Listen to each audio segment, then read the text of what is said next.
नमस्कार मित्रांनो, काल जिम मध्ये या पोरांचा विषय झाला का काका तुमची गाडी बाहेर जाते का? मी म्हणलो हो जाते ना. तर त्यांना आजची ट्रिप आहे जव्हार मोकाडा साईडला.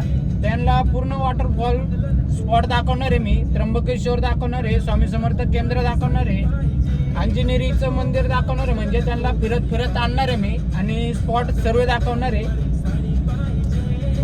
तर मित्रांनो, काल आमचा सदस्य विषय आला होता जिम मध्ये की हिंडायला जायचं. तर काका आमचे जवळचे होते, तर आम्ही काकांना विचारलं की बाबा काका तुमची गाडी जाईल का नाही. मग काका म्हणे हो भाऊ जाऊ शकते. तर मग काही मित्रांनी आम्ही प्लॅन मानवला की भाई ट्रिपला जायचे. पण काही मित्रांनी नाही का ऐन टायमाला तड देऊन टाकले, नाही ऐन टायमाला नाही बोलले. पण त्यांना काय माहिती ट्रिपची मजा काय. तर इथं आता तुम्ही बघू शकता पूर्ण निसर्ग दिसतो या ठिकाणी. पावसाळ्यात पूर्ण त्र्यंबकचं हे दिसून राहिलं नाही का. तर इथे आहे ना एवढी फिरायसारखी जागा आहे. आणि आम्ही इथं चाललेलो काकांना घेऊन. तर काका आम्हाला खूप जास्त स्पॉट दाखवणार आहे पुढं. आणि तुम्हाला जर अजून स्पॉट बघायचे असेल, इथं फक्त तुम्हाला डेमो दिला आम्ही. तुम्हाला जर अजून स्पॉट बघायचे असतील ना तर व्हिडिओला जास्तीत जास्त शेअर करा आणि काकाला फॉलो करा. धन्यवाद.